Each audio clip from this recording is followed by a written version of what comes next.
Paz do Senhor, seja muito bem-vindo a mais um Espaço Jovem. Hoje nós estaremos falando sobre o tema Páscoa, a maior prova de amor. Chama todo mundo que o Espaço Jovem está no ar. Espaço Jovem, Espaço Jovem, jovens no coração de Deus.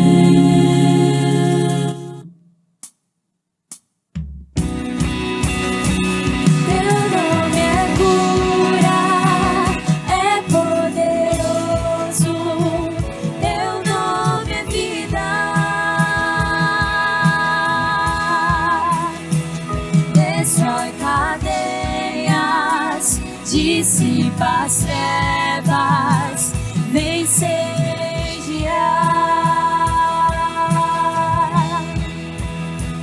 Teu nome é cura, é poderoso.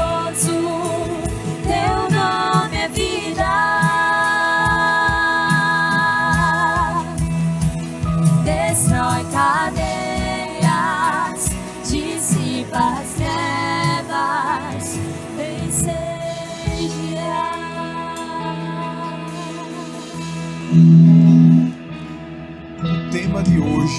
O tema de hoje é imperdível. Páscoa, a maior prova de amor. E para falar sobre esse assunto aí tão especial, tão maravilhoso, já chama a atenção aí de você em casa, né? Você que está nos assistindo. A gente está recebendo hoje o evangelista Elton Carlos e o presbítero Timóteo Gomes, pastor evangelista. Pode ser, amigo. Pode ser, irmã Camila. Você já está acostumado conosco aqui, né, pastor? Já um pouquinho. Presbítero Timóteo, seja muito bem-vindo também, né? Já conhece aqui. Sim, senhor. Paz ser o presbítero André, paz ser a irmã Camila, paz ser todos os jovens. É um prazer estar aqui cooperando com o nosso pastor em mais um Espaço Jovem. Amém. Glória a Deus. E também aqui no Louvor, contamos com a presença das cantoras Isabelle Araújo, Pai do Senhor, irmã Isabelle. Amém. Também a irmã Camille Martins. Pai do Senhor, irmã Camille. Amém. Sejam muito bem-vindas e também estão acompanhadas aqui dos músicos da área 12 e da área 32. Pai do Senhor, músicos. Amém. Esses músicos de hoje estão animados. E aqui na arquibancada também estamos recebendo os jovens das áreas 14. Cadê os jovens da área 14? Amém. Sejam bem-vindos. E também os jovens da área 37. Cadê os jovens da área 37? Amém. Também estendemos as saudações para o evangelista Linaldo e também o evangelista Jefferson Correia. Amém. Glória a Deus. É isso aí. Agora a gente já vai dar início à nossa conversa, né? A gente vai iniciar, como os senhores sabem, o evangelista Elton conhece, o presbítero Timóteo conhece também. Eles estão a fim de perguntar e eu sei que os senhores estão a fim de responder. Não é isso, pastor? Sim, sim. E aí a gente já pode perguntar, né? Qual é o significado da Páscoa no Antigo Testamento? Que eu acho que a gente tem que começar do início, né? Como brincam aí dizendo, né? E aí, pastor, qual é a... Gente, a princípio, a parte do Senhor que eu não falei com vocês, né? Muito bem. Veja só, o contexto da Páscoa é um contexto muito amplo. E cada vez que a gente lê a Bíblia, principalmente o livro do Êxodo, desde o capítulo 1 a gente percebe amargor de vida. A Bíblia chama assim, amargor de vida. É quando a vida perde a sua expectativa, a sua alegria, a pessoa diz, para que eu estou existindo? Se é só para isso? Então a pessoa deixa de desejar a vida. Então é em cima disso que o capítulo 1 inicia o livro do Êxodo dessa forma. Um amargor terrível e não havia mais, vamos assim dizer, uma perspectiva que todo ser humano tem, desenha para o seu futuro. Mas isso já havia sido traçado por Deus e falado a Abraão.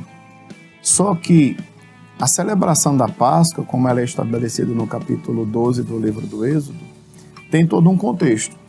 Contexto esse que serve de pano de fundo, correspondendo ao que já havia sido falado por Deus através, por exemplo, daquele animal encontrado por Abraão, lá no Monte Moriá, confirmado também por aquelas vestimentas de couro de animal que Deus colocou sobre Adão e Eva, confirmado também nos sacrifícios de animais, de expiação, enfim.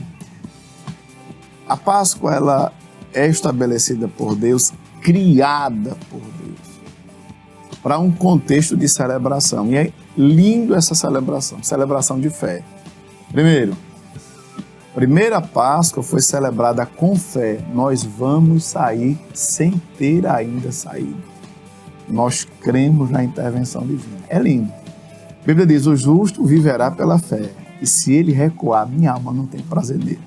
Então a Páscoa ela foi estabelecida por Deus dentro de um contexto de fé de algo que ainda não tinha acontecido. E eles, pela fé, imolaram o animal. E é interessante que a cada detalhe,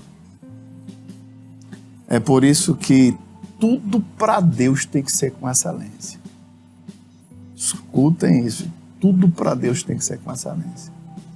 Porque quando a gente vê o contexto da Páscoa, por exemplo, o animal ele tinha que ser trazido no 10º mês ou no 10º dia do mês de Abib. Por 4 dias ele era avaliado, para ver se não havia nenhum defeito. Quando acontecia o sacrifício, Deus disse, olha, se a família for pequena, ela vai se somar a outra família. Por quê? Todos têm que comer e comer todo o animal. Ele estabelece padrões. Por isso que nada a gente cria, a gente apenas absorve e pratica. Não poderia ser cozido, não poderia ser cru, tinha que ser assado, nada dele podia ser desperdiçado, se não fosse consumido todo, seria queimado a fogo o resto que sobrasse. Eles tinham que comer apressadamente. E tudo tem um significado na Páscoa. Tudo tem um significado. Eu vou dizer para o senhor não dar spoiler, não, né? Spoiler é aquilo que a gente fala antes e tal. A gente vai falar, pastor, porque isso é muito interessante, essa questão de todo o simbolismo que tem na Páscoa, nesse fazer, né? Ou seja, é desde o Antigo Testamento, presbítero Timóteo, o evangelista Elton, desde o Antigo Testamento, Deus estabelece isso, assim, porque parece uma coisa do novo, né?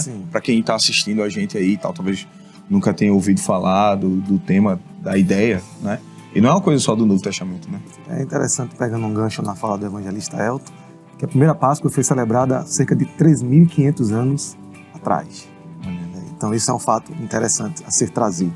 Segundo, pegando um gancho também no contexto no qual o evangelista falou, no sentido que o povo de Israel já estava há 430 anos cativo no Egito. E se a gente for para o capítulo 2 do Êxodo, a gente vai ver que o povo de Israel clama a Deus, porque eles não aguentavam mais a opressão que os egípcios haviam implantado sobre o povo de Israel.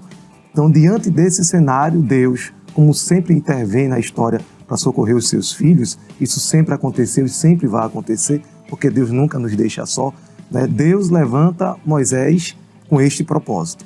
E a palavra de Deus, ela é linda porque ela diz que Deus, já conhecendo amanhã, sabia que o coração de Faraó iria endurecer-se. E por isso vem o contexto das 10 pragas do Egito, onde a 10ª praga, que é justamente aquilo onde entra a essência da Páscoa, né, ela não atingiu o povo de Israel. Justamente porque eles seguiram a recomendação de Deus de preparar o cordeiro pascual, né, para que o sangue dele fosse vertido nas vergas e nos umbrais das portas da casa dos hebreus, de forma tal que, quando o anjo da morte passasse, né, aquela casa que tinha a marca do sangue seria livrada da morte do primogênito da casa. E é por isso que vem o termo latim pacha, né, ou hebraico pachá, que quer dizer passar por cima, passar sobre. Então o anjo da morte passou por sobre o telhado da casa dos hebreus e não houve pranto naquela casa, porque tinha a marca do sangue do cordeiro. Páscoa tem a ideia de passagem. Passagem, né, que aponta para livramento. Interessante, porque para a gente, quando a gente entra na leitura bíblica, há uma grande necessidade de tentar se colocar no lugar daquela pessoa. Então hoje, quando na nossa cultura, que é diferente, e no nosso tempo, que é bem distante, a gente não sente muito o que significa isso. Mas para o povo da época, que vivia uma terrível opressão, a gente vê, por exemplo, no contexto, desde o capítulo 1 até o capítulo 11, você vê ali não apenas a severidade de Deus, como ele apontou nos juízos aplicados pelas pragas, mas na situação caótica que os hebreus viviam. A gente hoje tem situações para a mulher, como, por exemplo, quando ela dá à luz um filho, ou antes mesmo, quando está no processo gestacional, ela tem o pré-natal. Eu tenho 2 filhos, então teve o pré-natal, o acompanhamento, após a gestação, ou melhor, após o nascimento da criança, tem todo um acompanhamento. Nada disso existia, nenhuma regalia existia. Pelo contrário, era uma busca, como houve, de genocídio, riscar uma raça do mapa. E Deus, ele interveio. E eles celebram não apenas a libertação, eles celebram a vida. Nós sobrevivemos pela intervenção de Deus. Então a Páscoa, ela carrega um sentido de livramento, de resgate. Coisa que a gente deve olhar e depois vai ser apontado com muito carinho. Mesmo estando na nova aliança, mesmo estando debaixo do sangue do Cordeiro de Deus que tira o pecado do mundo. Mas olha, isso é tão importante, a Páscoa que a ceia nasceu dela. Perfeito. E quais seriam os principais elementos da Páscoa para os hebreus, na história dos hebreus, que a gente poderia nominar? A Páscoa, ela mudou. No passar dos anos, ela mudou. Houve inserções de elementos que, no contexto bíblico, não existiram. Mas, tomando como base o capítulo 12 do livro do Êxodo, nós temos 3 elementos. Eu acho interessante. Acho lindo. Porque, por exemplo, cada elemento possui o seu símbolo, que eu não sei se vai ser agora, mas quando for o símbolo... Não, o senhor pode dar o spoiler agora. Pode, né? Pode. Então, vê que coisa interessante. Eu anotei aqui sobre a questão dos elementos. Olha só, o cordeiro.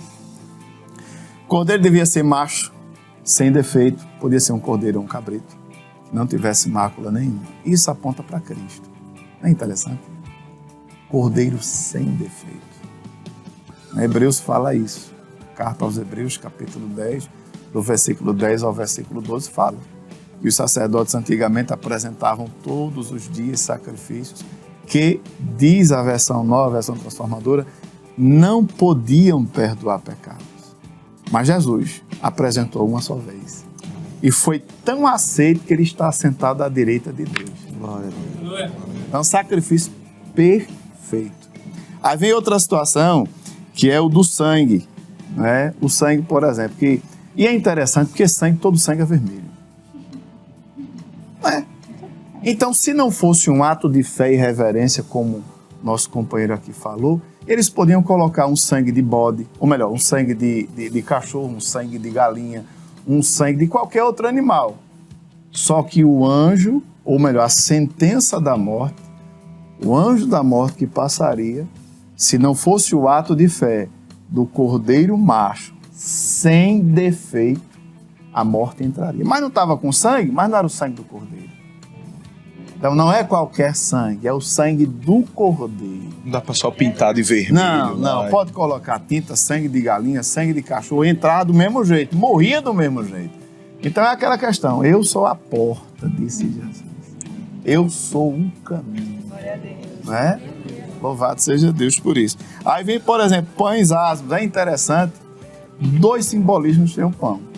Asmo sem fermento. O primeiro é porque a massa, a Páscoa, quando o texto diz deveria ser comida apressadamente, eu me lembro de quando eu era pequeno, que uma vez eu, na hora de sair, derramei café na minha camisa e papai ficou chateado, porque a ordem era comer com pressa. Então, toda vez que eu leio esse texto, comam apressadamente, eu me lembro quando eu era criança, que é comer para sair. Ou seja, você já está pronto, sapato dos pés, cajado na mão, lombos cingidos e comer apressadamente. Então era uma comida, uma celebração com vistas a algo que iria acontecer na primeira Páscoa. Na segunda, rememorando o que aconteceu. A massa, quando era trabalhada com fermento, ela tinha que ter o período de descanso. Só que a pressa por sair era tão severa que não dava tempo para isso. Sem contar que na nova aliança, o simbolismo do fermento também é pecado. Então, um pão sem levedura, um pão puro. Então, carrega esse simbolismo. E a erva amargosa ou o alface silvestre era comido. E para criança, comer coisa doce, maravilha, mas comer coisa amarga...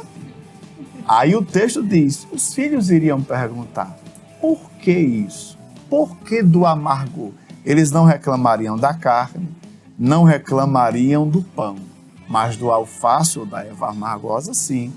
Aí os pais falariam, é porque nós sofremos no Egito, mas Deus interveio. Não é uma coisa linda, né? Maravilhoso. Louvado seja Deus. A igreja fica, quando a gente começa a falar aqui, os meninos já estão aqui sentindo, porque a igreja fica animada, né? Pentecostal, né? Mas, na verdade, quando a gente olha para isso, o risco da vida ou a possibilidade da morte leva o ser humano a pesar em duas balanças aquilo que realmente é valoroso. Né? E eles tiveram pelo menos 4 gerações, que foram 400 anos de vida no Egito, e depois que José falece, se levanta um faraó que não conhecia José, a vida do povo de Israel mudou drasticamente. Mas é entendido pelo contexto bíblico, pela narrativa bíblica, que nada foge ao controle de Deus. Eu já havia falado isso a Abraão, né? Deus disse, depois eu vou julgar essa nação, porque Deus, ele sempre esteve e sempre estará sentado no trono. É por isso que a Bíblia diz, o caminho de Deus é perfeito. E eu acho interessante porque falar de Páscoa, como o senhor já ressaltou, o presbítero Timóteo já ressaltou também, falar de Páscoa é falar de apontamento, né? Falar de coisas que apontam para determinadas situações no futuro, que é o que o senhor disse, que a coisa de Deus é toda perfeita, né? Nada do que Deus faz. E aí, como essa Páscoa, assim, como era essa Páscoa no ministério de Jesus? Como é que foi isso? Porque já que apontava para ele, como é que ele lidou com isso? O que foi que, né? Quais eram os elementos que Jesus tinha dessa forma para Presbítero Timóteo? Então, presbítero André, né, com a devida vênia aqui do evangelista Elton, a gente precisa entender que a Páscoa, como o evangelista Elton falou, ela não foi comemorada uma vez na saída do povo de Israel do Egito. Foi um marco que Deus determinou, uma festa estabelecida, que era comemorada anualmente. E por que ela se perpetuou? Justamente por aquilo que o evangelista bem colocou, pelo ensinamento às gerações futuras. Me permita, se a gente abrir a Bíblia no livro do Êxodo, capítulo 12, versículo 25 a seguir, diz o seguinte: E acontecerá que quando entrardes na terra que o Senhor vos dará, como tem dito, Moisés dizendo, né, o Deus que fez a promessa vai cumprir a promessa que fez, guardareis este culto. Percebam que a Páscoa é um culto a Deus antes de qualquer coisa, e é um ato que requer reverência. E acontecerá que quando vossos filhos vos disserem, que culto é este vosso? Então direis, este é o sacrifício da Páscoa ao Senhor, que passou às casas dos filhos de Israel no Egito, quando feriu aos egípcios e livrou as nossas casas. Então o povo inclinou-se e adorou. Então deveria ser perpetuado esse ensinamento dos pais para os filhos. E é por isso que essa Páscoa ela é seguida anualmente e consegue perpassar os milênios e chegar até a geração de Jesus. Na época de Jesus, né, o povo de Israel estava passando um momento muito difícil devido ao Império Romano, né, estar subjugando o povo de Israel, e eles aguardavam o Messias libertador. E interessante que na cultura judaica, segundo os ensinos da escola de Hillel, né, que era avô de Gamaliel, que foi um grande mestre, o mestre de Paulo, diga-se de passagem, havia um conceito de que o Messias viria entre 14 e 15 no mês de Nissan. Né? Nissan e a Bíblia ali se confundem, meados de março a meados de abril, né? E havia essa expectativa que o Messias viria nessa época. Então o povo de Israel já aguardava a Páscoa com muita ansiedade, porque para ele, a qualquer ano, o Messias poderia surgir. E se ele surgisse, haveria uma revolução em relação àquilo que os hebreus estavam passando. Em relação a como era comemorada essa Páscoa, como o evangelista colocou, os elementos seguiam-se os mesmos, né? O cordeiro assado, o pão sem fermento e ervas amargas. Mas, com o decorrer do tempo, acrescentaram algumas verduras, a bebida do vinho. Então, esses elementos foram associados à Páscoa que foi comemorada na época de Jesus. É interessante também destacar que eles guardavam o que foi dito lá atrás, que deveria ser feito entre 10 a no máximo 20 pessoas. Quando a gente vê Jesus celebrando a Páscoa foram, no caso ali, no total 13, Jesus e os 12 discípulos. Então, Jesus conservou a tradição nesse sentido e os elementos que eram observados para aquele momento. E acabou referendando para a nova aliança alguns aspectos, né, respeitando, é claro, a ideia da Páscoa, mas acrescentando ali a questão do vinho, né, que representava o seu sangue. Né? Sim. É interessante.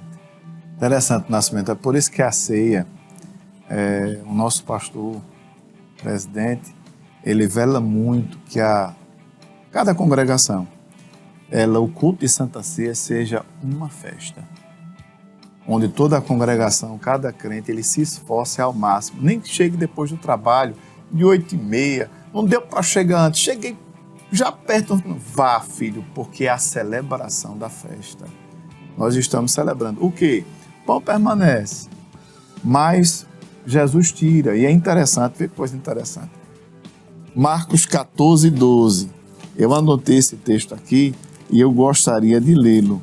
Marcos 14:12 diz assim: no primeiro dia dos pães asmos, quando sacrificavam a Páscoa, perguntaram-lhe os discípulos: onde queres que vamos fazer os preparativos para comeres a Páscoa? Mas na continuação do texto, aqui no versículo, por exemplo, no versículo 22, Jesus toma o pão e ele diz: isto é o meu corpo, toma o cálice, isso aqui é o meu sangue. Aí vê que coisa interessante. Ele já tira a erva amarga e já coloca algo doce. Doce não tem nada a ver com amargo. Enquanto o amargo celebrava a memória de um sofrimento, o doce, ninguém vai celebrar um sofrimento com coisa doce. Doce já tem a ver com alegria, já tem a ver com festa. Por isso que vem aquele contexto prospectivo, né? Enquanto Israel celebrou a Páscoa com vistas a Canaã, terra que mana leite e mel, nós celebramos a ceia com vistas à região celestial, a Nova Jerusalém, ao arrebatamento da igreja que nós esperamos hoje. E Paulo diz: quando vocês celebram a ceia, vocês anunciam a morte do Senhor até que venha. Então, como bem falou o nosso presbítero, enquanto o mandamento da Páscoa aos judeus era que fosse de fato anual, né? Paulo já recomenda aos coríntios, né, que isso deva ser feito periodicamente para que a igreja nunca esqueça de onde veio, por quem foi beneficiado e aonde vai. Situação de antes, situação de agora, Efésios 2, versículo 1 em diante, fala sobre isso, não é? Então, na Santa Ceia, a gente celebra a vitória. Antes eu não era nada, eu era, por natureza, filhos da ira. Mas agora, eu fui trazido para perto. Agora eu tenho um sangue do Cordeiro sobre mim, sou propriedade peculiar. Louvado seja Deus. Amém. Vamos aproveitar a empolgação deles. A gente vai dar uma pequena pausa aqui na nossa conversa, para a gente começar o primeiro quadro de hoje, que é o quiz bíblico Qual é a História? Então vamos lá.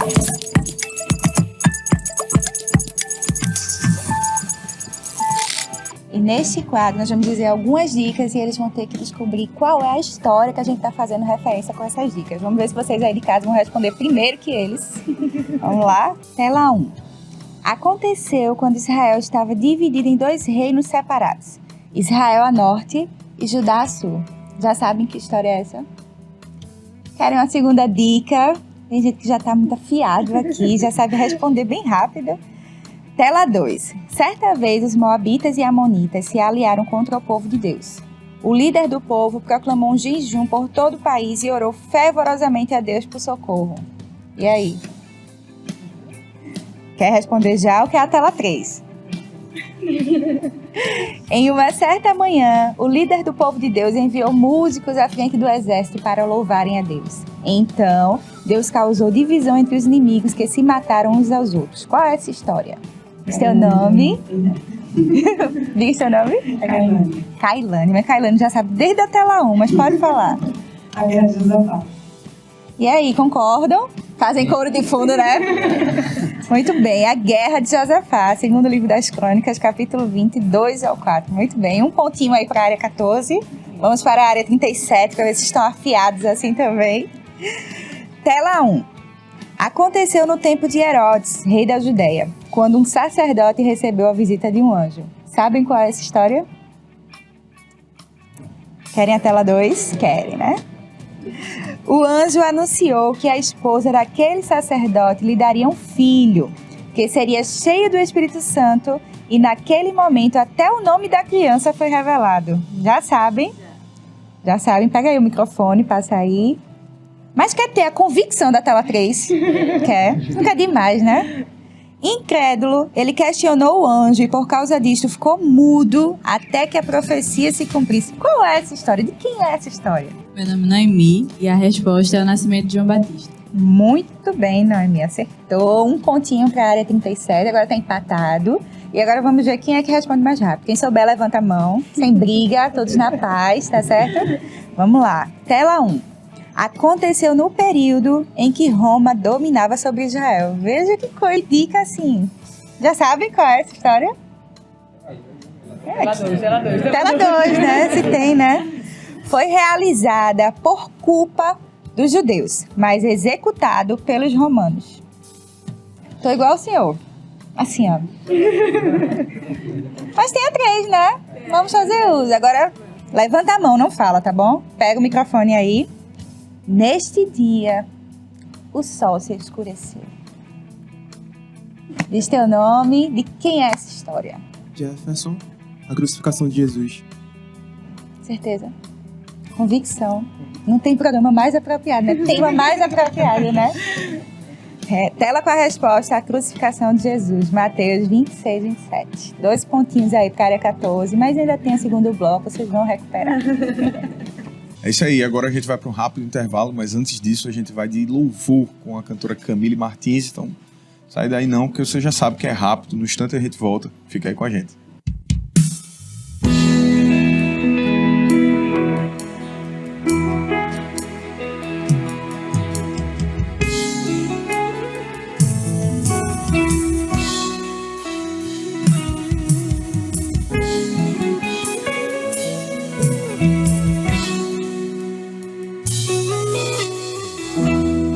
Você diz que está sozinho, mas Deus diz: estou contigo. E você diz que não tem jeito, mas Deus te diz que tudo é possível.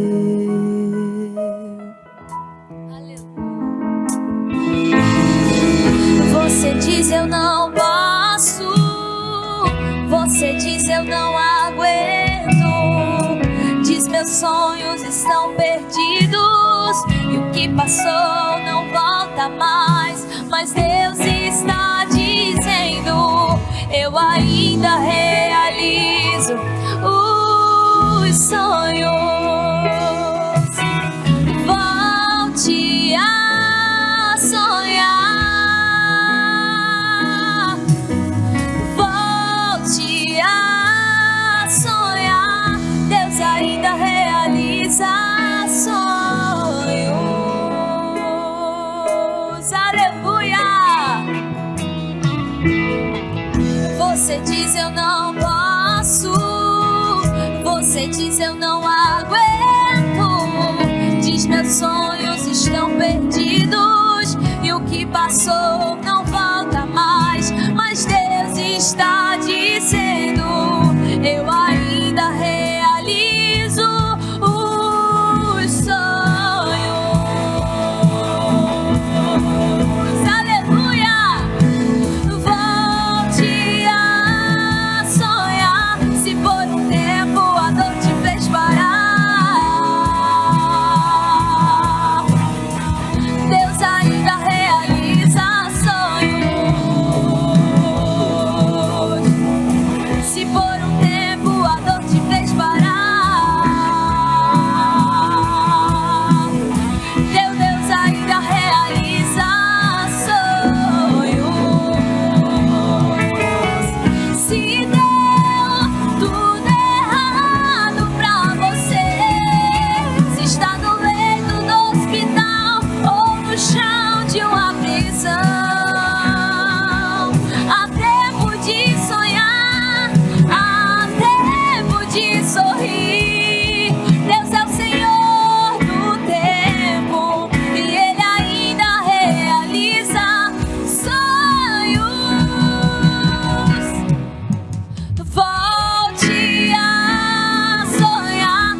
O Espaço Jovem está de volta com uma conversa muito especial. E você sabia que também pode nos encontrar em formato de podcast?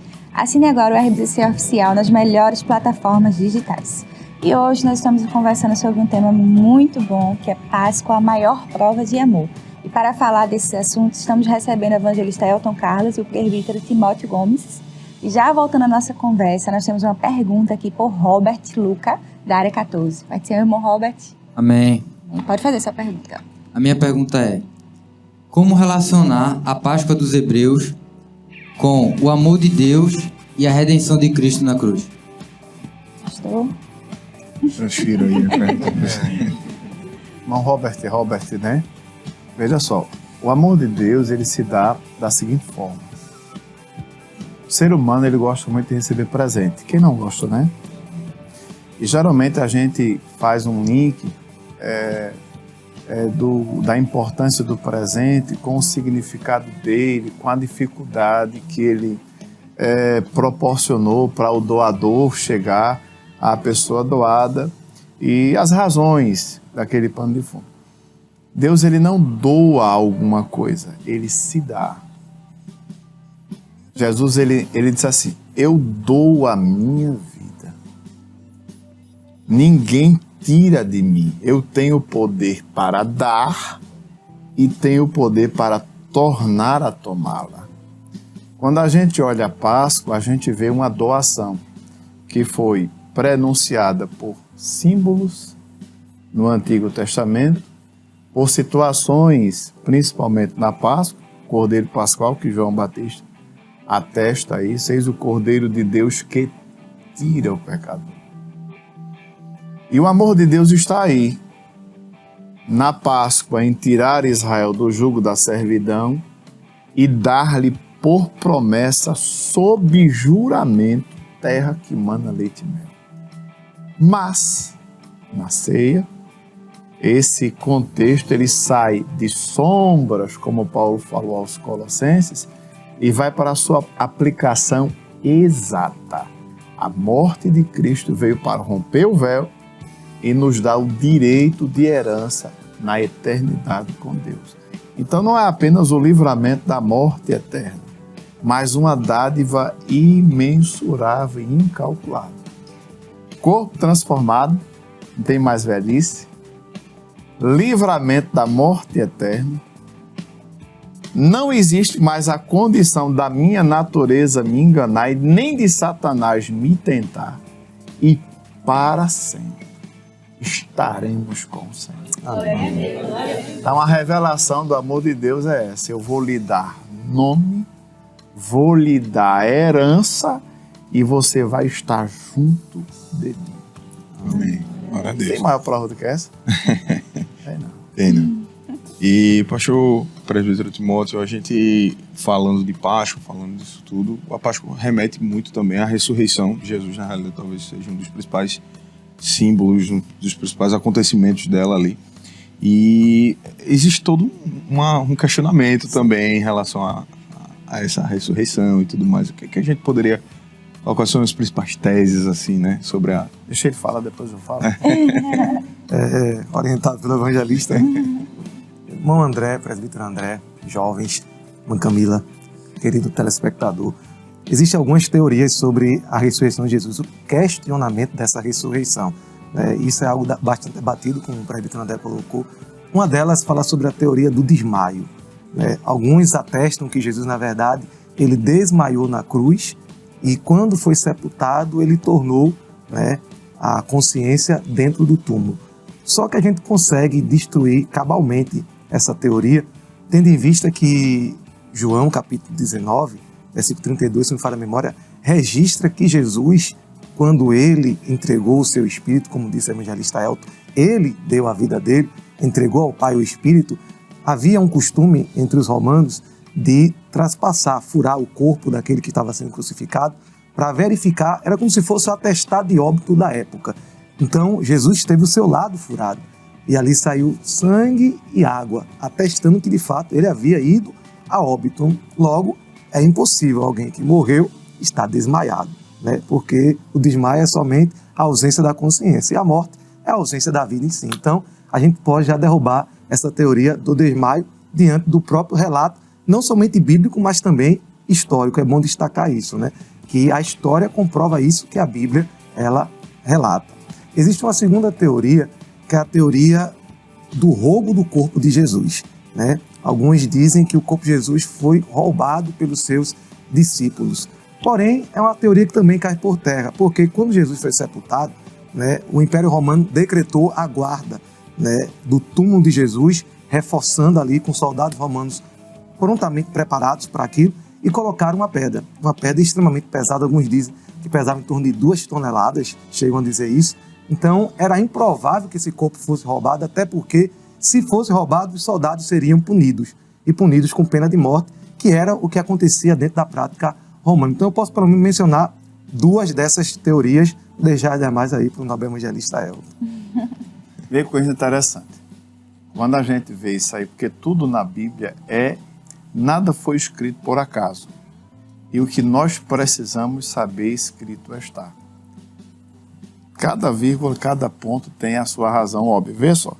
Sobre essa questão da teoria do desmaio, houve o atesto do sumo sacerdote, que era uma autoridade judaica máxima. Por exemplo, em Atos capítulo 5, versículos 27 e 28, diz assim: em seguida levaram os apóstolos e os apresentaram ao conselho de líderes do povo, onde o sumo sacerdote os confrontou. Isso é uma pressão psicológica. Aí diz: nós lhes ordenamos firmemente que nunca mais ensinassem em nome desse homem, disse ele. E mesmo assim vocês encheram Jerusalém com esse seu ensino e querem nos responsabilizar pela morte dele. O próprio sumo sacerdote, dentro de um conselho instaurado na época, né, ele estabelece isso, ele decreta isso, ele torna isso público, que Jesus morreu. E pela fala dos apóstolos, de que de fato, como aconteceu, Jesus foi julgado e morto injustamente, agora o sumo sacerdote da época diz: vocês querem nos responsabilizar pela morte dele. Então ele atesta a morte de Jesus. Outra coisa interessante: ninguém sofre por uma mentira. Quando o ser humano ele é posto sob pressão psicológica extrema, vai chegar um momento que ele vai soltar a verdade. Ele não consegue mais mentir.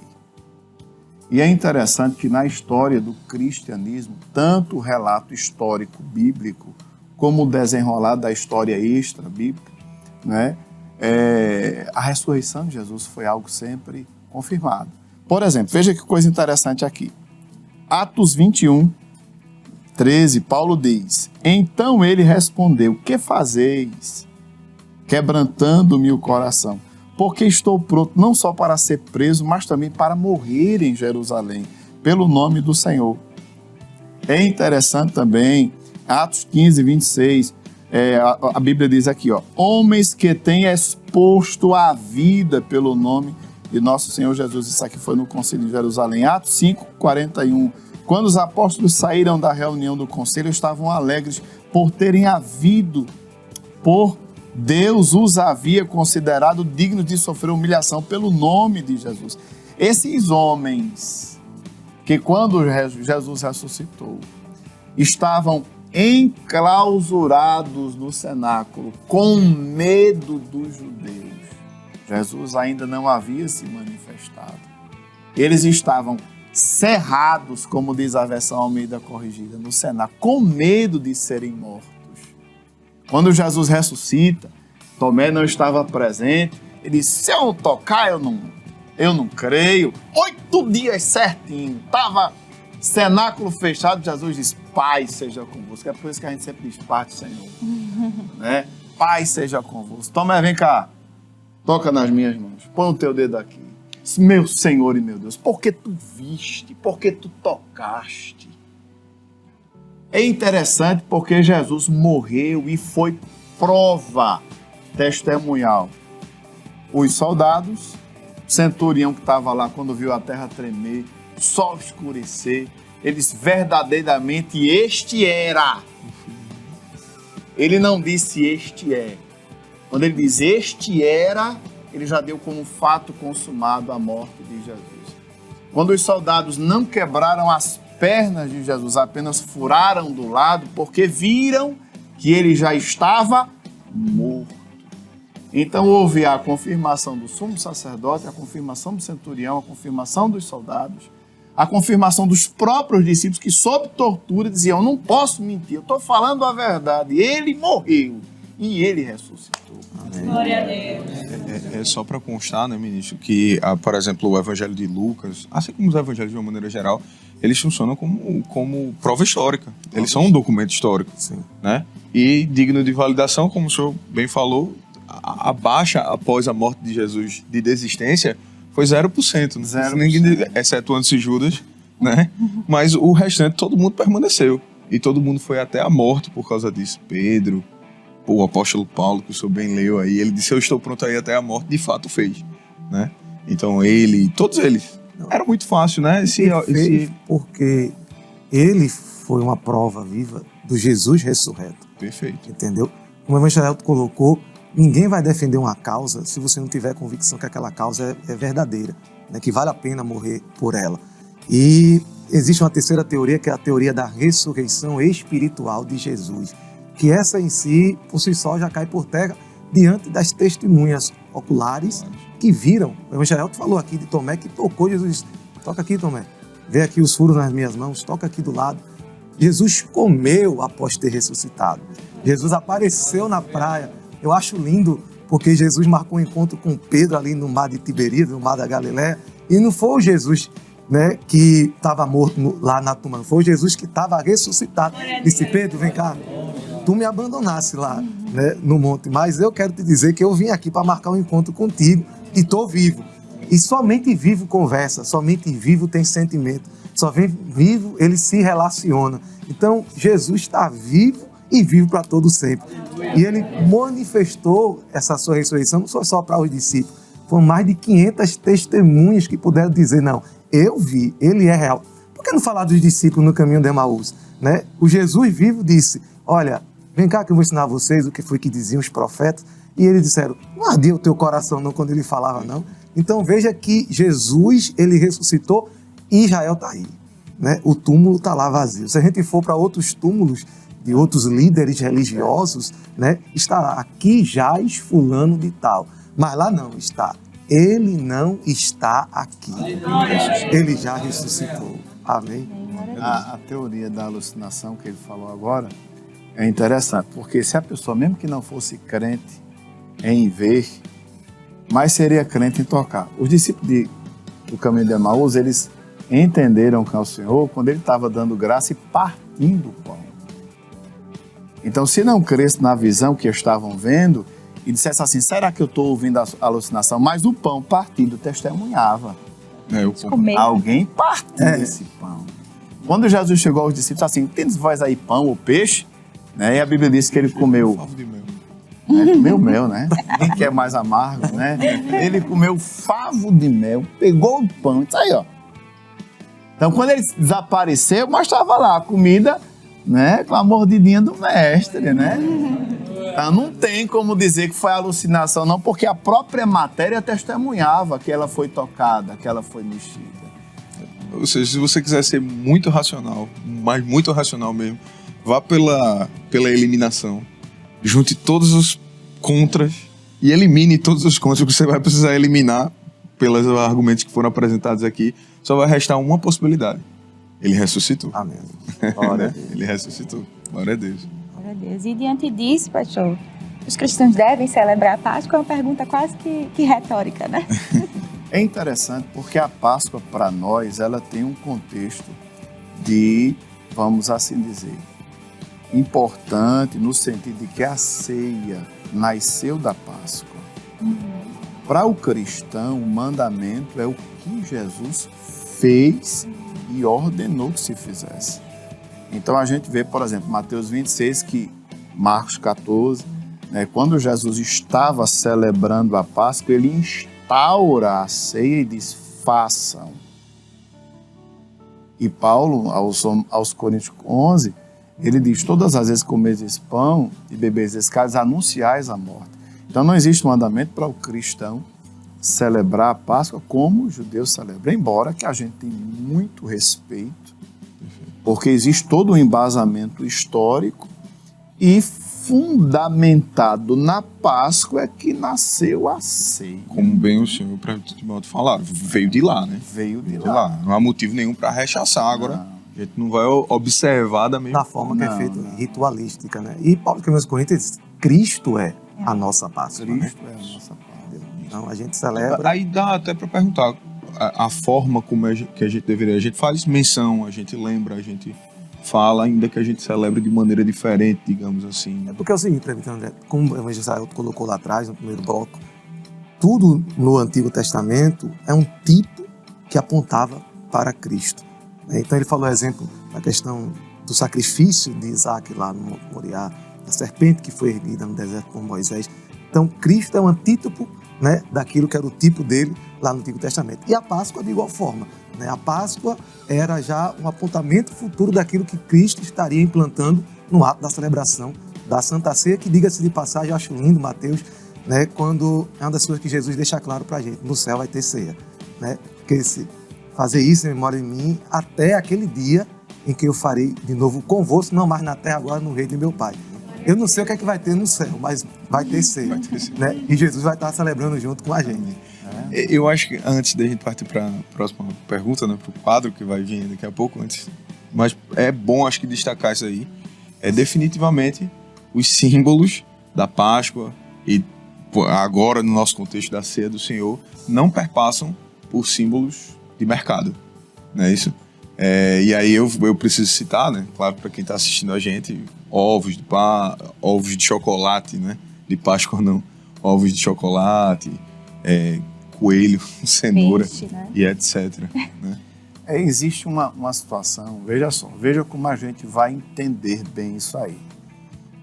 O ser humano, ele é a coroa da criação de Deus e a gente tem coisas que nenhuma outra criatura tem. Uma data significativa em que foi feito algo memorável, se ela for esquecida, o seu alvo fim é tido como ofensa. Vou dar um exemplo. Data de casamento. O casal, ele celebra o momento em que houve a união, a oficialização daquela união. Se aquilo for esquecido, se aquilo for substituído por outro tipo de comemoração, a contraparte vai se sentir ofendida. Por que você não está mais comemorando essa data com essa finalidade? Está substituindo essa comemoração por outra finalidade. Eu não tenho mais importância, não. O nosso relacionamento não tem mais importância, não. Essa substituição de comemoração é vista como uma ofensa.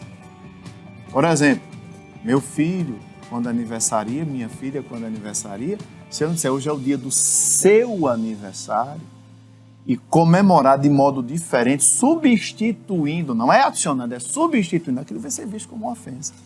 Deus, ele se doou. Jesus, ele se doou. A Bíblia diz que ele se fez maldição por nós. É a maior prova viva de amor. Ele não deu uma BMW, não deu um carro, não deu um avião. Ele se deu, ele derramou o seu sangue. E se isso não for rememorado, se não for lembrado, for substituído, eu não tenho dificuldade de entender que isso é uma ofensa. Verdade. A questão mercadológica é uma questão complicada, né? Porque, na final das contas, a gente sabe que o intuito é o ganho monetário. É o que o mercado quer. Além da questão espiritual, a gente precisa entender. O mundo espiritual, ele é real. O ser humano, acreditando ou não, Deus existe, o céu existe. O diabo existe, o inferno também existe. Os anjos existem, os demônios também existem, que são anjos caídos. Então, o mundo espiritual é real, que interfere diretamente no mundo físico. Esse mundo que nós conseguimos perceber, materializar, pegar, sentir. E o mercado é influenciado também pela questão espiritual, por mais que nós, às vezes, não creiamos. E do ponto de vista da comemoração da Páscoa, o que foi que aconteceu? Existem algumas teorias, né? Mas a questão dos ovos, por exemplo, né? Existe uma teoria que a mitologia germânica tem uma deusa chamada Astore, né, que era a deusa da fertilidade. E essa deusa, ela pegou um animal, um pássaro, transformou, né, em um outro animal. Ele não gostou daquilo que foi transformado e pediu para voltar para o ovo novamente. E aí foi restaurada a sua condição de pássaro e como presente a essa deusa, ele deixou ovos coloridos de chocolate. Então veja que existe toda uma questão mitológica por trás desse tipo de comemoração. E uma instância sincrética, né? Nesse sentido. Sim, também. Porque na verdade o que é que o diabo quer? Ele quer desconstruir as verdades estabelecidas na palavra de Deus. Isso é fato em toda a história. E aí quer tirar a figura principal da Páscoa para o cristão, que é Cristo, como foi dito por Paulo na primeira carta aos Coríntios 5, né, e 7, que Cristo é o nosso Cordeiro Pascual. Então Cristo sai como figura principal e entra agora, por exemplo, o coelho da Páscoa. Né? E tudo isso existem mensagens subliminares que as crianças assimilam. Qual os pais? Eu sou pai de 2 crianças, o Evangelho também, o senhor também é pai com a irmã Camila, que nunca chegou e disseram, eu quero meu ovo da Páscoa. Meu coleguinha tem ovo da Páscoa, eu não vou ganhar ovo da Páscoa. Por que não? Então você tentar falar isso para uma criança, sabendo que todos ao seu redor estão ganhando ovo de Páscoa, inclusive filho de crente ganhando ovo de Páscoa, é complicado, né? Então você tentar trazer esse ensinamento bíblico para uma criança é difícil, mas é essencial. Porque a gente está formando a geração do amanhã. E se essa criança não for ensinada agora, ela vai assimilar, ainda que de forma subliminar, esse ensinamento vai incutir na sua mente para aquilo ali é verdade. Entendeu? Então a gente precisa trabalhar nessa questão de que a questão mercadológica nunca pode se sobrepor à fé do cristão. A melhor maneira de eliminar qualquer coisa que você quiser é tirando a sua identidade, né? Tirando a identidade do indivíduo. Se tira a nossa identidade como cristãos, como crentes em Cristo Jesus e que celebramos determinadas situações, porque Cristo instituiu, a gente aos poucos vai esquecendo quem a gente é e por fim a gente sucumbe, né, a esses apelos e tudo mais. Então a gente não pode fugir a isso não, de maneira nenhuma. Né? E fazendo até um gancho no que o senhor falou, você quer comprar seu chocolate, coma, meu filho. Coma com alegria. Coma devagarzinho, né? Mas nunca esqueça a razão. A razão da Páscoa é Cristo.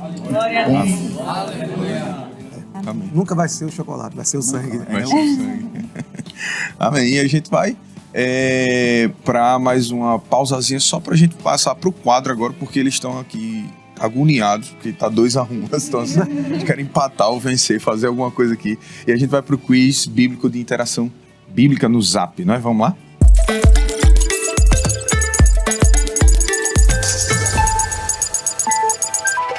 E a gente nessa atividade, nessa dinâmica, vocês já sabem, que acompanha há muito tempo a gente aqui no Espaço Jovem, já conhece essa nova dinâmica, que a gente simula uma conversa no WhatsApp. A gente vai simular uma conversa no WhatsApp. E aí vocês vão tentar descobrir quem é o personagem que está conversando com o outro. Tá certo? Entenderam, né? Sim. Conversa no Zap, personagem, ponto, ganhou, empatou, perdeu. Então vamos lá para a primeira conversa, né? Na primeira conversa no WhatsApp. Quiz bíblico, interação no Zap, aí tá na tela. Personagem 1. Filho, pode trazer mais vasilhas vazias. As vasilhas que levei não foram suficientes? Todas já estão cheias de azeite. Mãe, todos os vizinhos já emprestaram as vasilhas que tinham. Acabou. Tudo bem, pode voltar para casa. Me ajude a vender essas vasilhas com azeite, conforme a orientação do homem de Deus. Tá 2-1 para quem? Para a área? 14. A área 14. Então vamos deixar a área 37 começar. Já saiu o microfone. Já sabe, pessoal? Já saiu sabe? O microfone? Então vamos lá. Quando fala da viúva... Teu nome? Silas. Emocionado. Quando fala da viúva, que ali os vasos são cheios. Ali as vasilhas. Ela estava conversando com? Ela estava conversando com o profeta. Homem de Deus. Na conversa do WhatsApp. Ela tava falando com alguém no Zap. A gente até falou aqui. Foi com seu filho que ela estava falando, que ela pediu as vasilhas. Então eu vou aceitar, tá? A viúva conversando com seus filhos durante o milagre do azeite, da multiplicação, né, do azeite. Tá certo. Vou aceitar, tá, produção? Tá no caminho, tá quase lá. Então, 2-2, tá certo? Vamos lá. Área 14 agora. Prontos? Posso começar aqui a conversa? Vamos lá.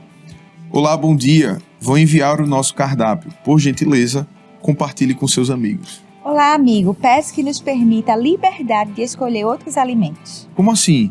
Essa alimentação é enviada pelo rei, pensada para deixá-los mais fortes. Mas, por favor, faça um teste de 10 dias e nos deem legumes e água. Espero que essa sua dieta dê certo. Minha cabeça está em jogo. Preciso apresentá-los bem ao rei. Olha aí, de quem era essa conversa? Meu nome é Carolina Daniel, falando com as penais. Muito bem. Eu não vou nem perguntar se tem certeza, só porque você acertou as penais, certo? E é difícil. Pronto. E agora a pergunta, deixa eu ver, tá quanto? 3-2, é? Eu vou passar pra lá pra ficar todo mundo amiguinho. Sai todo feliz. mundo em paz, né? Todo mundo. Vamos lá. Interação do Zap 3 tá aí na tela. Quiz bíblico. Personagem 1, vamos lá. Venha pra cá. Venha esconder-se aqui. Não tenha medo. Aí tem água em um local onde eu possa descansar? Estou cansado, com muita sede. Melhor, tem leite e um cobertor aconchegante. Pode vir. Ótimo, vou aproveitar e dormir. Mas fique à porta da barraca, atenta. E se alguém perguntar se tem alguém aqui, diga que não. E aí? Essa foi. Essa foi. E aí? Vamos lá? Essa Já sabe a produção resposta? caprichou. Ou não? Pela cara de vocês, não. Ara 14, sabe? É a história de Débora. Tá perto. Tá perto. Tá no contexto da história dela. Tá no contexto da história de Débora. Já Tá foi no uma contexto da dica. história de Débora. Era com... E aí? Esse tá difícil. Débora falando com o primo dela? Quem era o primo dele? Cadê o microfone? Pega aí. Era já... Visto a pergunta aí, qual foi? Débora falando com o primo dela? Mas aí, veja. Tinha uma pessoa conversando com outra aqui. E fugindo de Vamos lá. outra. Ela tava fugindo de Baraque. Uma pessoa. Essa aqui tava fugindo de Baraque, certo?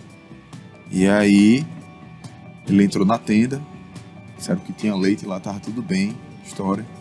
Só depois complicou, porque mataram ele. Tudo bem.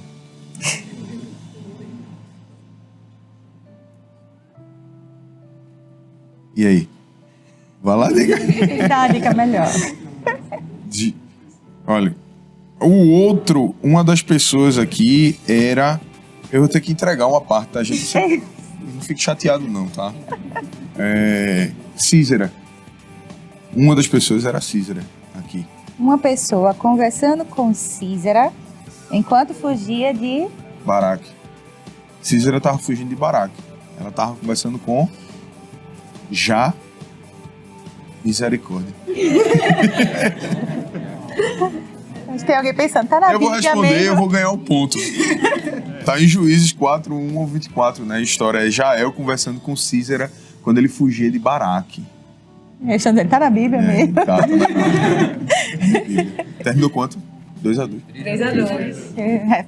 Ressaltaram. 3-2, tá? Geralmente vocês sabem que a gente termina em empate, né? Pra eles não ficarem chateados, mas hoje ninguém vai Mas a ficar produção chateado. hoje caprichou demais. Caprichou. Tá bom.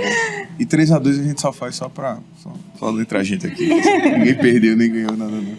Tá bom. Isso aí. E agora nós vamos de louvor com o lançamento da Berea Music, que eu escutei hoje o dia inteiro com a cantora Isabelle Araújo, que está conosco aqui no programa. Já queremos perguntar, qual o título do hino mesmo?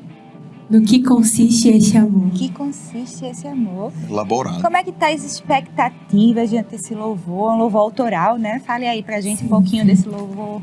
Então, eu estava até conversando com o evangelista anteriormente e que eu me inspirei em 1 João capítulo 4, versículo 10.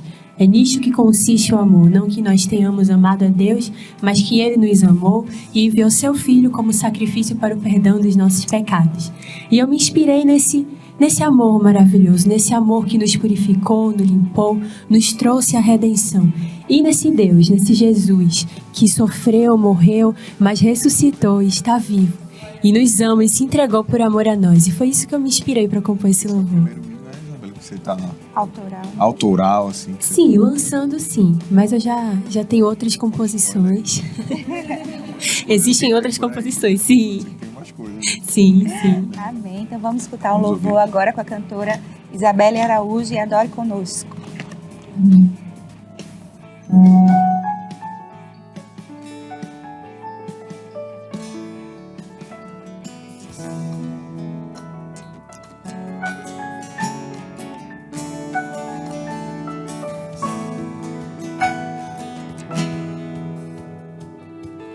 Ele pagou o preço do pecado, Ele anulou minhas culpas com a sua dor. Ele sofreu, Ele morreu, mas Ele ressuscitou. Amor maior que este ninguém nunca viu, e esse amor é o maior que alguém já sentiu. Ele sofreu, Ele morreu, mas Ele ressuscitou. No que consiste este amor? Ele entregou a vida por um pecador. No que consiste este amor? Ele sofreu e sentiu dor por me amar, pra me salvar, para me libertar, pra me fazer renascer e uma nova chance hoje ter. Na cruz o preço foi completamente pago. Ele morreu só para nos livrar. Ele nos amou e Ele quer te salvar. O ser humano falho e tão pecador, somente pela graça foi merecedor. Mesmo na dor, no deserto, onde for, eu elevo os meus olhos para o mais puro amor. No que consiste este amor? Ele entregou a vida por um pecador. No que consiste este amor? Ele sofreu e sentiu dor por me amar, pra me salvar, para me libertar, pra me fazer renascer e uma nova chance hoje ter. E mesmo que eu não mereça, Ele insiste em me amar. Não importa o que aconteça, do meu lado Ele sempre estará. Eu elevo os meus olhos para os montes, de onde o socorro vem. Meu Jesus, por ti quero viver, ir mais a fundo, ir mais além. E mesmo que eu não mereça, Ele insiste em me amar. Não importa o que aconteça, do meu lado Ele sempre estará. Eu elevo os meus olhos para os montes, de onde o socorro vem. Meu Jesus, por ti quero viver, ir mais a fundo, ir mais além. No que consiste este amor? Ele entregou a vida por um pecador. No que consiste este amor? Ele sofreu e sentiu dor por me amar, pra me salvar, para me libertar, pra me fazer renascer e uma nova chance hoje ter. Nisto consiste este amor. isso aí é uma ótima notícia para você. O Espaço Jovem já está de volta e nós já estamos no nosso último bloco, né? Isso. Eles ficam arrasados. A verdade é essa. E a conversa, justamente porque a conversa está muito boa, mas ainda não acabou. O evangelista Elton e o presbítero Timóteo estão querendo, ávidos por tirar dúvidas aqui, este momento, né, que nós estamos aqui. E hoje a gente está conversando sobre o tema Páscoa, a maior prova de amor. E a gente já vai dar continuidade a essa conversa, né, justamente com uma pergunta por Evelyn, da área 37, parte Senhor, irmã Evelyn. Pai, Senhor, a todos. A minha pergunta é, como podemos usar esta ocasião para evangelizar? Olha aí, a Páscoa como evangelização. Evelyn, Pai do Senhor. Paz a você que está aí do outro lado da telinha. Veja só, eu acredito que o maior tesouro que a gente tem na vida é saber e sentir que somos amados. Eu acho um texto muito apropriado, carta aos Romanos 5, versículo 8, que diz assim: mas Deus prova o seu amor para conosco em que Cristo morreu por nós, sendo nós ainda pecadores. Isaías 53 prefigura isso, mostrando ele como o sofredor, servo sofredor, o castigo que nos traz a paz. Essa expressão é muito forte. Enquanto nós estamos sendo alcançados pela paz de Deus em Cristo, o que alcançou ele foi o castigo. Então, imagine, eu passo a olhar a Bíblia com o coração também. Como estava a mente dele? Ele já estava me vendo aqui. Ele já estava lhe vendo aí. E ele estava com esse alvo certo. Eu vou morrer, vou sofrer, mas eu vou alcançá-lo. Mas eu vou alcançá-lo. E a Bíblia diz assim: para isso se manifestou o Filho do Homem, para desfazer as obras do diabo.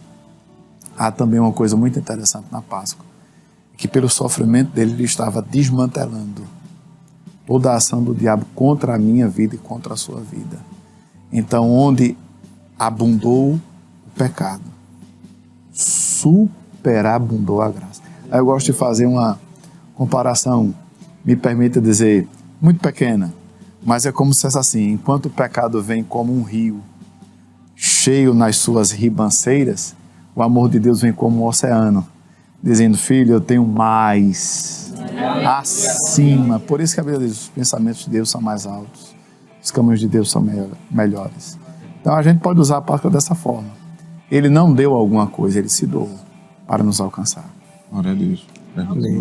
Olha só, já foi tão cirúrgico que acho que sobrou para o presbítero falar, mas eu resumiria, irmã Evelyn, essa sua pergunta usando o que Paulo ele falou aos Efésios no capítulo 2, já foi até mencionado aqui, quando ele diz que ele nos vivificou, estando nós ainda mortos em ofensas e pecados, e que em outro tempo nós andávamos segundo o curso deste mundo, segundo o príncipe das potestades do ar, do espírito que agora opera nos filhos da desobediência, entre os quais nós também antes andávamos nos desejos da nossa carne, fazendo a vontade da carne e dos pensamentos, e éramos por natureza filhos da ira, como outros também. Veja que expressão pesada, né, evangelista? Filhos da ira. Ira não é uma coisa boa, né? E o pecador, você no contexto acadêmico, quer seja lá no ensino médio, alguns já na universidade, você pode usar a comemoração da Páscoa, talvez um colega até saiba muito do ponto de vista acadêmico, de conhecimento acadêmico, mas não sabe nada de Bíblia. Vai dizer: Evelyn, o que a Páscoa representa? Aí você vem cá, eu vou aproveitar e vou lhe mostrar o que a Páscoa representa. Aí você dá uma aula de história, né, do ponto de vista judaico, que é a Páscoa lá no original, o que Jesus fez por a gente no período da Páscoa e para onde isso nos leva, que é o que o evangelista falou, no amor de Deus. E é por isso que no versículo de número 5, 4, ele diz: mas Deus, que é riquíssimo em misericórdia, pelo seu muito amor, pelo que nos amou, ele, agora nós estando em nossas ofensas e pecado, nos vivificou juntamente com Cristo. Então Páscoa é isso, é reatar a aliança. Aquela aliança que foi quebrada lá no Éden. Aí você vai passear a Bíblia, né? Vai falar do pecado original, vai falar da queda do homem, da consequência da morte. né? Como a morte como consequência dessa queda do homem, e que Cristo veio executar o plano da salvação. Através do quê? Da sua morte na cruz do Calvário. Vai dizer, mas ele morreu. E você vê um Jesus que está morto, e você diz, aí onde você se engana. Ele morreu, mas ao terceiro dia, como foi cantado pela irmã Isabel, ele ressuscitou, está vivo, e ele está aqui. Porque eu estou falando dele, ele está aqui, está dentro de mim. Aí vai dizer, como é que ele pode estar dentro de você e também ao mesmo tempo no céu? É porque ele é um ser onipresente. Ele consegue habitar em todos e em todo lugar ao mesmo tempo. Então a Páscoa é isso, é falar do amor de Deus através de Cristo Jesus para nossas vidas. Inclusive, uma estratégia de evangelização seria divulgar esse programa, né, nos seus intervalos bíblicos, naqueles que fazem na escola, na faculdade, né, para que aquelas pessoas que ainda não tiveram acesso, elas possam conhecer através até do que foi falado aqui, de tudo que foi falado aqui, né, porque foi um resumão. Quem assiste Espaço Jovem já está à frente, tá vendo? Pode falar no seu intervalo bíblico, indicar para os amigos, né, para que eles possam realmente conhecer o significado verdadeiro da Páscoa, né? É isso aí. E agora, já que a gente está no clima da finalização, assim, ministro, eu vou dizer uma frase e o senhor vai dizer o que vem ao coração. A frase é: a maior prova de amor. Cristo. Glória a Deus. E o senhor pode fazer a reflexão. A você que está do outro lado, a Páscoa significa intervenção divina. Tua vida tem jeito. Tua história não chegou ao fim.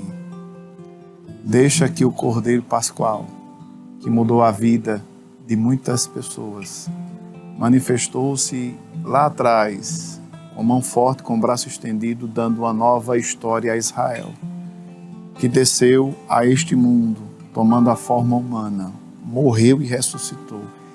O hino que ela cantou, em que se baseia esse amor? Não tem palavras, mas Ele te ama, Ele quer te alcançar. Deixa a mão de Deus chegar e o sangue banhar a tua vida, e o teu nome e a tua história será diferente. Deixa Jesus fazer. Glória a Deus. Presbítero Timóteo, o senhor pode orar por nós? Senhor, conforme orienta o presbítero André, vamos orar? Curva a sua cabeça, ore junto comigo neste momento. Soberano e eterno Deus, nós te louvamos, ó Pai, pelo teu amor incomparável. Amor este que alcançou as nossas vidas através do teu Filho Jesus Cristo, que se tabernaculou, Senhor. Tornou-se, ó Pai eterno, em forma de homem para resgatar a cada um de nós das nossas ofensas e pecados. E queremos, Senhor, te louvar, porque nós saímos do lamaçal do pecado e estamos agora habitando em regiões celestiais. E eu quero te clamar, Senhor, por esta vida, talvez esta vida que está assistindo este programa, e que quem sabe outrora te serviu e se afastou da tua presença, ou quem sabe nunca provou este amor incomparável. Que ele possa, Senhor, através desta programação, se curvar diante do senhorio de Cristo, render-se à sua majestade e entregar a sua vida para ti. Continua, Senhor, abençoando a cada um desses jovens que estiveram aqui presentes, ao teu filho, ao Pai eterno, evangelista Elton, ao presbítero André, a irmã Camila, ao nosso pastor presidente, a tua igreja. É o que nós te pedimos e te agradecemos em nome de Jesus. Amém. Amém. Glória a Deus. E a gente quer agradecer nesse instante, né? Não poderíamos deixar de agradecer a você que está nos assistindo, que tem sempre acompanhado aqui a Rede Brasil de Comunicação, dos irmãos que tão carinhosamente a gente chega nas áreas, né? Escalado às vezes pelo nosso pastor e dizem, a gente está assistindo, está acompanhando, Deus abençoe em nome de Jesus. Às vezes é muita gente, a gente não consegue lembrar o nome de cada pessoa, mas que Deus te abençoe muito. Continua aí na audiência da Rede Brasil de Comunicação, aqui no programa Espaço Jovem. Deus abençoe em nome de Jesus. A gente também quer agradecer aos nossos convidados de maneira especial, né? Evangelista Elton, que já é nosso aqui da casa, né? Você já está com a gente aqui sempre. Deus abençoe o ministro. Queremos agradecer aí a presença. O senhor fica à vontade para fazer os agradecimentos finais. Muito bem. Meus amados, eu quero agradecer primeiramente a Deus, mas também agradecer ao nosso querido pastor presidente pela confiança de estarmos hoje aqui dando essa singela cooperação ao lado do nosso amigo, o presbítero André Santos, e da nossa irmã Camila, Deus abençoe, do presbítero Timóteo Gomes. Muito bem. E não posso esquecer de mandar uma saudação muito especial à minha eterna namorada. A irmã Ruteana e meus filhos Isaac e Abigail, Deus abençoe. Um cheiro na minha mãezona em toda a minha família, Deus abençoe. A área 62, eu não Sim. posso esquecer. Também. Sério. A toda a área 62, Deus em Cristo abençoe em nome de Jesus. Glória a Deus. Presbítero Timóteo, queremos agradecer a presença também. Deus abençoe em nome de Jesus. Isso Amém. também é nosso já Sim, também. Senhor. Mas fica à vontade para fazer os agradecimentos. Amém, presbítero André. Quero agradecer a Deus, né, por ter me alcançado, pela salvação da minha alma. Agradecer ao nosso pastor presidente por poder cooperar nesse santo ministério. Estar aqui ao lado dos servos de Deus, evangelista Elton, presbítero André, nossa irmã Camila. Quero agradecer ao meu coordenador, pastor Edson Leandro, coordenador da área 1, mandar a paz do Senhor para todos da área 1 e de forma especial para os nossos irmãos em Campo Grande 1. Vou aqui imitar o evangelista Elton, né? Dar um alô, a paz do Senhor, um beijo, um abraço à minha querida esposa, irmã Thalita, né? Meus filhos. Pensei que ia deixar no vácuo. Né? O meu filho Pedrinho, que já é conhecido aqui na Rede Brasil. Daqui a pouco vai estar aqui na arquibancada com a gente. Todo mundo, cadê Pedrinho? Né? Minha filha Rebeca, 9 meses, ainda não entende muito, né? Mas eu estou mandando também um alô para ela. Que Deus abençoe a todos. Foi um prazer estar aqui podendo ladear os servos de Deus. Glória a Deus. A gente não podia deixar de agradecer a juventude que esteve conosco aqui, juventude animada aí, deram glória, participaram, estiveram firmes aí. Área 14, gostaram? Sim. Deus abençoe em nome de Jesus. 37, gostaram também? Sim. Amém. Estão felizes? Sim. Amém. Sim. Amém. Deus abençoe em nome de Jesus. Queremos agradecer aos cantores, né? Amém. Deus abençoe. Irmã Camille, Deus abençoe. Muito obrigado pela presença também. Amém. Deus abençoe. Amém. Os músicos da área 12 e 32. Deus abençoe também. Amém. Aí eles estão animados. Amém. Para finalizar o programa de hoje, nós vamos agora escutar o hino pela dupla, né? Isabelle e Camille.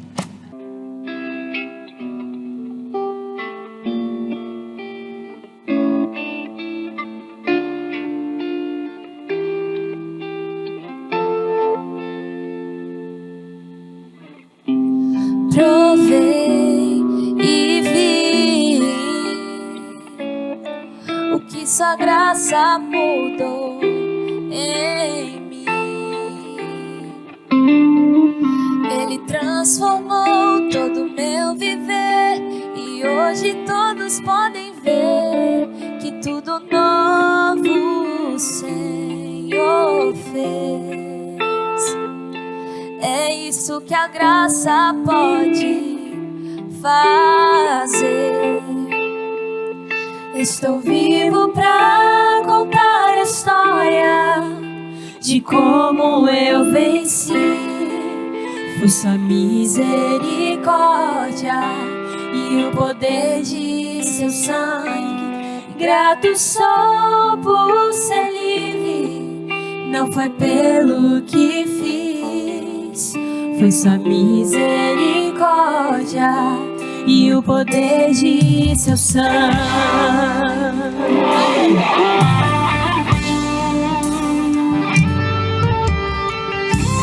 Eu já pensei que estou vivo sem merecer.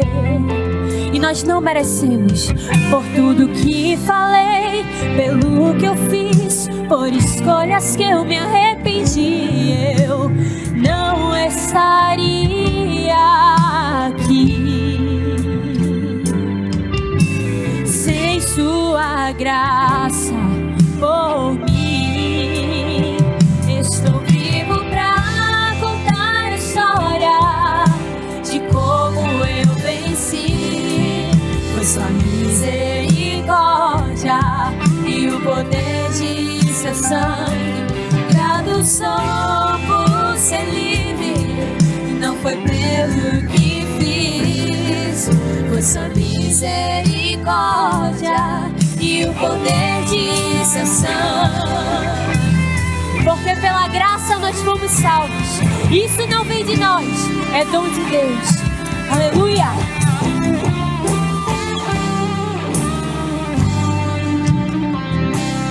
A cruz que era pra mim, meu Jesus carregou. E hoje livre eu sou, por sua graça e amor. O meu pecado enterrou e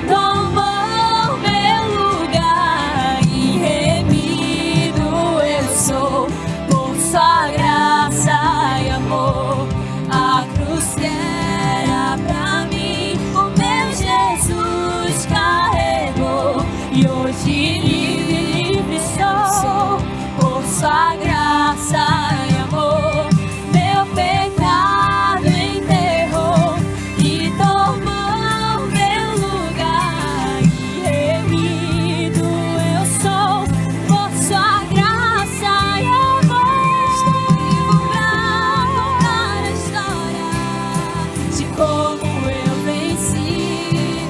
Foi sua misericórdia e o poder de seu sangue. Grato sou por ser livre e não foi pelo que fiz.